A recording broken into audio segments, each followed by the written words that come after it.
اور کسی نے ایک سوال کیا ہے، کیا جمعہ کے دن خطبہ نہ بھی ملے تو جمعہ کی نماز مل جاتی ہے؟ کیونکہ ہمیں خطبہ نہیں ملا تھا تو امام صاحب نے دوسری مسجد میں جانے کو کہہ دیا تھا۔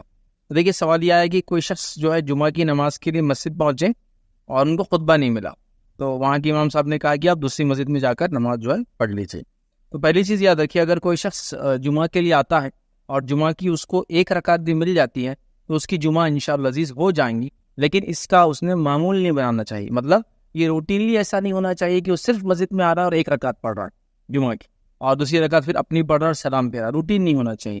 لیکن ایسا کبھی ہو جائے، دیر ہو جائے تو ایسا چل جائیں گا۔ نبی اکرم صلی اللہ علیہ وسلم نے حدیث فرمایا جس کو جمعہ کی ایک رکعت مل گئی اس کو جمعہ مل گئی، یاد رکھیے۔ لیکن علماء کہتے ہیں یہ روٹین نہیں ہونا چاہیے، اس لیے کہ اللہ رب العزت نے جو جمعے کی 2 رکعتیں رکھی ہے جبکہ ظہر کی 4 رکعت ہے، اس کی حکمت یہ ہے کہ 2 رکعت جو ہم پڑھتے ہیں وہ 2 رکعت خطبہ جو دیا جاتا ہے اس کی وجہ سے 2 رکعت کی تخفیف ہے، یاد رکھیے۔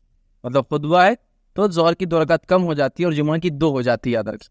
تو لہٰذا خطبہ سننا چاہیے، خطبے سے پہلے موجود رہنا چاہیے۔ میں سمجھتی ہوں بات بڑی عام ہے اور مشہور ہے کہ خطبے سے پہلے جو لوگ موجود رہتے ہیں ان کو بڑا اجر و ثواب ہے۔ حتیٰ کہ روایتوں میں تو یہ الفاظ ہے کہ جب خطیب ممبر پر چڑھ جاتا ہے تو جو فرشتے لوگوں کے نام لکھتے رہتے ہیں رجسٹرز کے اندر، وہ اپنا نام لکھنا بند کر دیتے ہیں اور خطیب کا خطبہ سننے کی طرف کان دیتے ہیں، مطلب دھیان دینا شروع کر دیتے ہیں۔ کیونکہ وہ لوگ جو خطیب کے ممبر پر چڑھنے کے بعد آتے ہیں ان کا نام لکھا نہیں جاتا جمعے والوں میں، یاد رکھیں۔ سبسکرائب کریے سوال جواب جاننے کے لیے، اب چاہے تو شیئر بھی کریے۔